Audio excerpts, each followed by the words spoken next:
Hello les amis, bienvenue sur ma chaîne où je raconte des histoires de meurtres et mystères.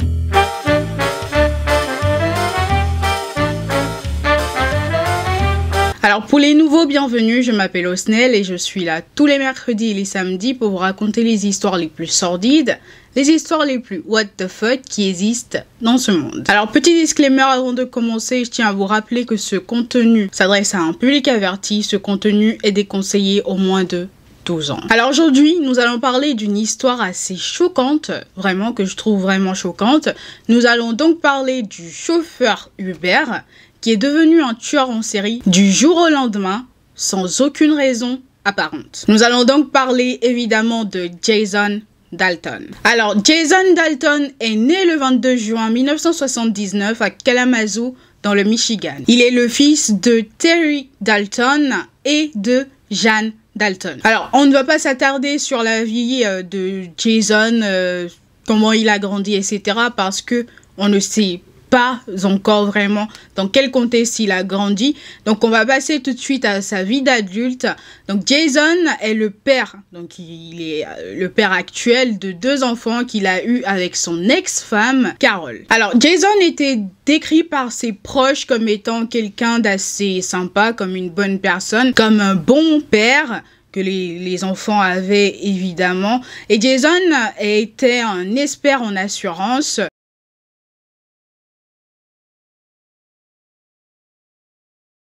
Le problème, c'est que ce n'était pas la vision de tout le monde, surtout de ses voisins qui le trouvaient très bizarre. Dans quel sens? Dans le sens où Jason, les jours où il ne travaillait pas, il pouvait passer toute une journée à tirer vraiment avec un flingue semi-automatique sur un terrain vague qui était situé près de chez lui. Genre vraiment tirer sans arrêt. C'était limite insupportable pour certains de ses voisins. Par exemple, il avait un voisin, un ancien militaire c'est lui qui a même décrit en quelque sorte que l'arme qu'il utilisait, ça ressemblait à un semi-automatique et que quand Jason tirait, ça lui rappelait la guerre en quelque sorte.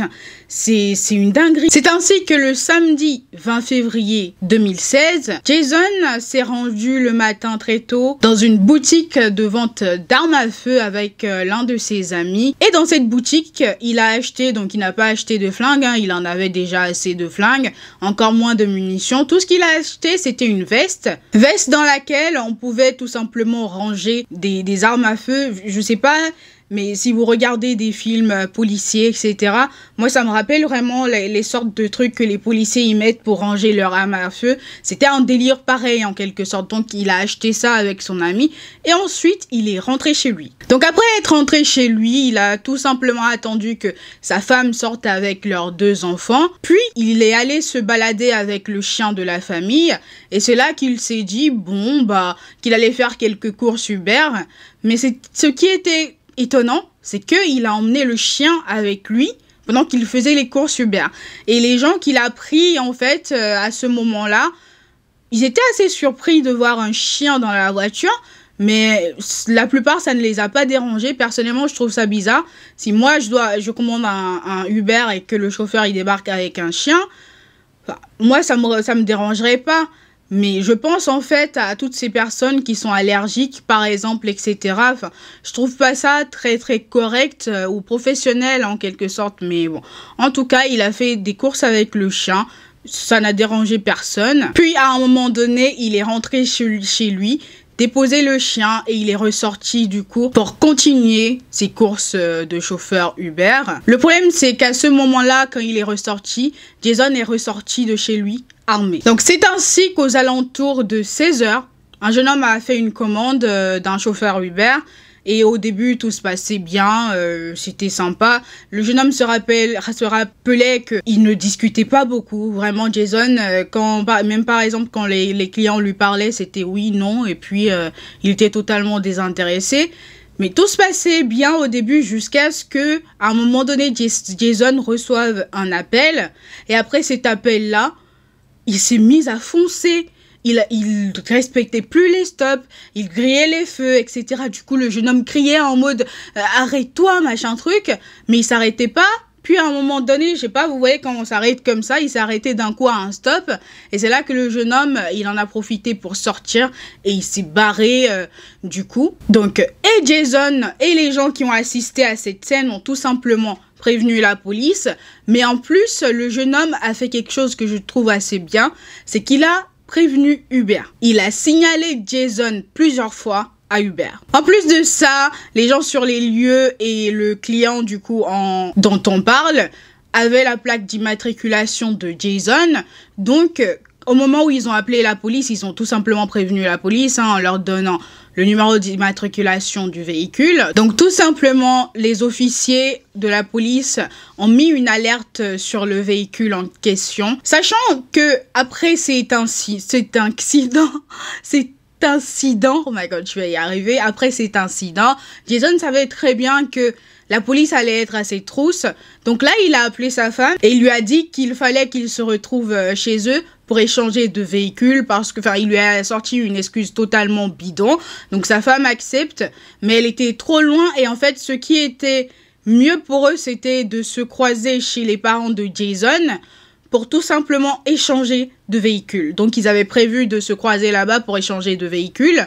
Mais juste avant qu'il n'aille chez ses parents, Jason a accepté une nouvelle course à 17h15. Donc, arrivé sur les lieux, aux alentours de 17h42, Jason ne voit pas, du coup, la personne qui a fait la commande Uber. Et là, il croise une dame qui avait 5 enfants, donc qui était en train de marcher avec 5 enfants. Et il l'interpelle et lui demande si c'était elle qui avait fait la commande Uber. Et la dame lui dit non, que ce n'était pas elle. Et là, Jason ne la laisse même pas terminer. Il sort son arme à feu et il commence à lui tirer dessus avec les enfants. Ce que la dame va faire que je trouve vraiment héroïque, c'est qu'elle va tout simplement se jeter au sol, mais en fait, elle va servir de bouclier pour les enfants et elle a été blessée, mais ne vous inquiétez pas, elle a survécu et aucun des enfants n'a été blessé. Juste après ça, Jason s'est barré de la scène de crime et c'est limite 2 minutes après cet incident, du coup après le shooting, que la personne qui avait passé la commande l'a contacté par messagerie Uber pour lui dire que en fait elle s'était trompée dans l'adresse qu'elle lui a envoyée, que elle lui a donné la bonne adresse finalement et lui a demandé de venir chercher son ami du coup que Jason devait ramener tout simplement chez lui et elle avait même prévu de lui donner un petit extra. Mais Jason n'avait plus du tout la tête à ça, il a tout simplement annulé la course et en repartant, il a écorché un véhicule. Il s'est pas arrêté, il a rien fait. Donc la personne à qui le véhicule appartenait, qui a assisté à la scène, a relevé sa plaque d'immatriculation, a relevé la description du véhicule et il a tout simplement appelé la police pour prévenir également. Alors après ça, Jason retrouve sa femme chez ses parents à lui et ce qu'il fait pour expliquer du coup à sa femme tout simplement pourquoi il y a des marques de tir en fait, parce qu'au moment où il tirait, il y a eu en fait, je sais pas comment vous l'expliquer, des balles qui ont rebondi en quelque sorte. Donc pour expliquer à sa femme pourquoi il avait ce genre de truc sur son véhicule, pourquoi le véhicule avait été écorché, là il lui a dit tout simplement que il était dans la circulation et un taximan l'a vu, lui a tiré dessus, a écorché son véhicule parce qu'il n'était pas content qu'un chauffeur Uber lui vole son boulot. C'était l'explication de génie de Jason. Waouh! Donc là, il échange de véhicule avec sa femme et au moment de partir, il donne un 9 mm à sa femme et lui dit tout simplement qu'il fallait qu'elle garde l'arme à feu, qu'elle n'était pas en sécurité, qu'il fallait qu'elle le garde sur elle, qu'elle rentre dans la maison du coup où ils étaient, chez les parents de Jason, avec les enfants et qu'elle ne ressorte pas. Il a ensuite pris le véhicule et est reparti, mais juste avant de partir, il va dire à sa femme qu'il ne pouvait pas lui expliquer ce qui se passait, mais qu'il fallait qu'elle regarde les infos ce soir parce qu'il sera dans les infos du soir. Like, what are you talking about? Donc après ça, Jason est allé retirer de l'argent. Pour faire quoi? Je ne sais pas. Il n'a pas donné d'explication, donc on ne sait pas ce qu'il a fait avec l'argent. Ensuite, il est rentré chez lui pour changer d'arme à feu et prendre plus de munitions. Et il est ressorti aux alentours de 19h44. Donc il s'est remis évidemment à accepter des courses Uber. Vous vous rappelez que déjà avec le premier incident, le jeune homme avec qui il a eu le premier incident, a signalé Jason plusieurs fois à Uber. Et Uber n'a rien fait du tout. Rien, nothing, nada. Au moins, je sais pas, bloquer son compte temporairement avant de débloquer la situation. Essayer de comprendre ce qui se passe. En fait, c'est le client qui paye, mais on n'en a rien à F de ce que le client dit, en fait. Bravo Uber. Et petite parenthèse, il y a eu ce même problème en France ici par rapport à un chauffeur Uber qui agressait sexuellement les jeunes femmes qu'il prenait le soir. Et il a fallu que l'une des belles-sœurs une belle-sœur de l'une des victimes, en quelque sorte, prenne les réseaux sociaux pour lancer l'alerte, en quelque sorte, parce qu'il y a eu plein de victimes, mais les gens faisaient à leur niveau, ils signalaient juste à Uber, et Uber s'en fichait totalement. Donc, elle a pris les réseaux sociaux pour afficher le monsieur, sa photo, sa plaque d'immatriculation, etc. Et donc, elle a fait des stories Instagram, elle l'a affiché sur Twitter, elle l'a affiché sur un post Instagram, et plein de gens ont partagé le post, plein de gens ont vu le post, et c'est là que je sais pas, 10 000 personnes, 100 000 personnes qui se sont mis à taguer Uber sous ce post avant que Uber ne réagisse. Like, what the fuck? C'est le client qui paye, mais le client, ce qu'il dit, on n'en a rien à F. Waouh! Donc bref, Jason continue ses courses Uber jusqu'aux alentours de 22 h où il se gare devant un groupe de personnes, c'est-à-dire un jeune homme, le père de celui-ci et sa copine. Et à un moment donné, du coup, il leur demande pourquoi vous me regardez. Genre, tu t'es cru à la cité, mais même dans les cités, ça se passe même plus comme ça en fait. Donc il leur a demandé pourquoi vous me regardez. Et avant même qu'il n'ait le temps de lui répondre, pardon, j'ai du mal à parler, il a sorti son arme à feu et leur a tiré dessus 18 fois et a donc causé le décès immédiat des deux hommes. La femme, elle a survécu, elle n'a rien eu. Par contre, les deux hommes sont décédés immédiatement. Et ensuite, il est reparti comme si de rien n'était. Et il a continué son activité Uber en mode... Il n'y a rien eu. 10 minutes plus tard, après ce shooting, Jason a tout simplement croisé des gens dans un van et il leur a tiré dessus. Ouais, il leur a tiré dessus, causant ainsi le décès immédiat de 4 de ces gens-là et en a blessé grièvement, si tu m'as parlé, grièvement une 5e. Et ensuite, il est reparti, vraiment comme si de rien n'était. Il est reparti chez lui, recharger son arme à feu, reprendre des munitions, ressortir en mode « je suis un chauffeur Uber ». Du coup, c'est à partir de ce moment que les policiers se sont rendus compte que, attends, tous les shootings sont liés en fait. On recherche exactement la même personne. Donc, avec leur recherche, je sais pas, avec les caméras, si je sais, avec les caméras de vidéosurveillance, etc., ils se sont rendus compte que le tueur, c'était quelqu'un de mobile, c'était quelqu'un qui était en train de bouger, en fait, c'était le même véhicule qui semait, en fait, des dégâts dans la ville, tout simplement. Donc, c'était quelqu'un de véhiculé. Et là, ils ont fait un communiqué qui est passé dans les infos, où ils ont prévenu la population et leur ont demandé de rentrer chez eux, de se fermer, de s'enfermer à clé chez eux, parce qu'il y a un taré qui est en train de tirer sur les gens gratuitement. Donc après ça, Dalton a tout simplement repris son activité de chauffeur Uber, parce que c'est juste un chauffeur Uber en fait, point. Like. Donc il a repris son activité de chauffeur Uber jusqu'aux alentours de minuit. Donc à minuit 4, il a pris un groupe de 4 personnes. Et à minuit 12, il a pris un autre groupe de 3 personnes.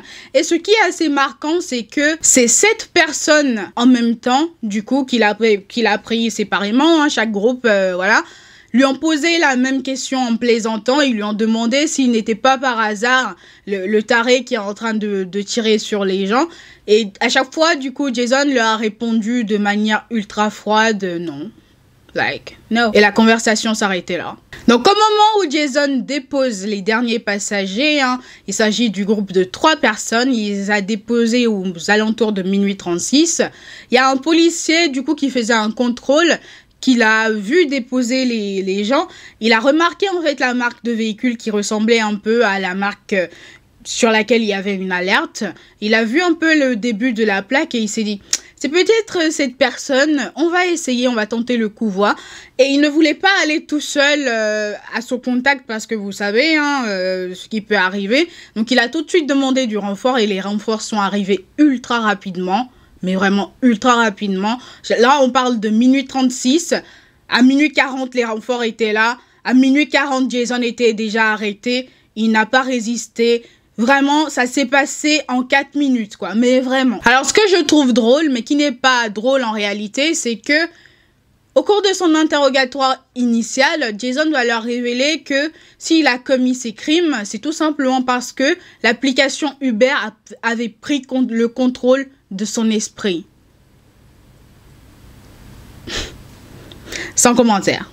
Alors, vu la nature et la gratuité des crimes qu'il a commis et qu'il n'a pas su expliquer à ce jour, le procureur a décidé de l'inculper pour 16 chefs d'accusation, parmi lesquels on retrouve 6 pour meurtre, 2 pour agression avec l'intention de commettre un meurtre et 8 chefs d'accusation pour usage d'armes à feu pendant qu'il commettait un crime. Jason a ensuite eu une évaluation psychiatrique pour déterminer s'il n'a tout simplement pas disjoncté, s'il était apte à avoir un procès, s'il n'était pas fou par exemple, ou si au moment de commettre les crimes, il était 100% là.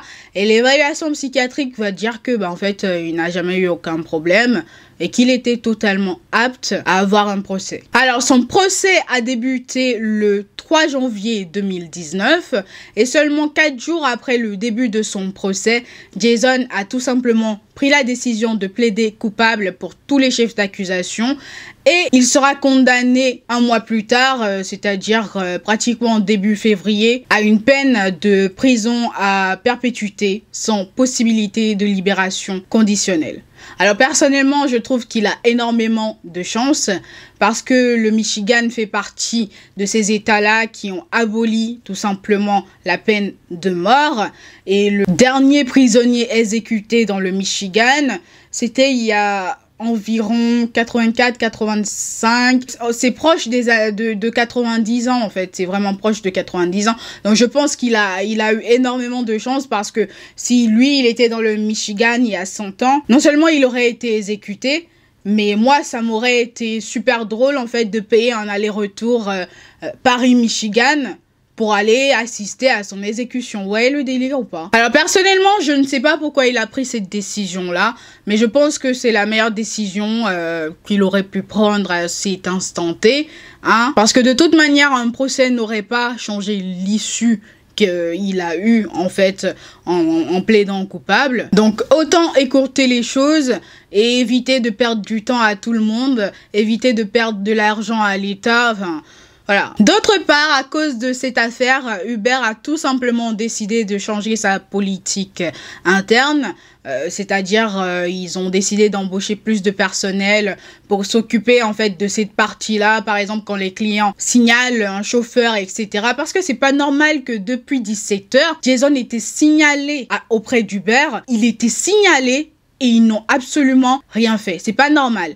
Donc, aux États-Unis actuellement, il y a ça qui est disponible. Mais en France, bon, je pense qu'on va encore se battre un peu pour que ça vienne en France. Parce que là, avoir des chauffeurs... C'était l'année dernière qu'il y a eu cette histoire du chauffeur qui abuse sexuellement des dames. Donc, on n'a toujours pas entendu que ce genre de politique est arrivé en France. C'est quoi? Ils attendent le premier meurtre, en fait, pour mettre ces politiques dans tous les pays où il y a des chauffeurs Uber. Ils attendent quoi, en fait, pour mettre en place cette politique partout où il y a des chauffeurs Uber? Mais là, je suis scandalisée. Mais vraiment, je suis scandalisée. D'autre part, avec cette histoire, Jason a aussi perdu sa famille, c'est-à-dire que sa femme a demandé le divorce et elle s'est barrée avec ses enfants. Il n'y a plus de Jason dans sa vie. Il fait plus partie de leur vie. Basta. Donc voilà les amis, l'histoire d'aujourd'hui que je trouve assez waouh. Franchement, j'avais envie de vous en parler depuis un moment. Ça fait au moins 2 mois que j'ai préparé le script, mais j'étais un peu... voilà, j'avais déjà prévu en fait d'autres vidéos, donc je me suis dit, bon, on va aller publier celle-là, et puis on va aller easy. Et donc, bon, bah voilà, c'est enfin le jour. Donc félicitez-moi. Donc voilà les amis, hein, la vidéo d'aujourd'hui. J'espère que cette vidéo vous aura plu. On se retrouve une prochaine fois pour une nouvelle vidéo. En attendant, je vous souhaite une bonne journée, une bonne soirée, tout ce que vous voulez. Portez-vous bien et faites de bons choix. Bye guys.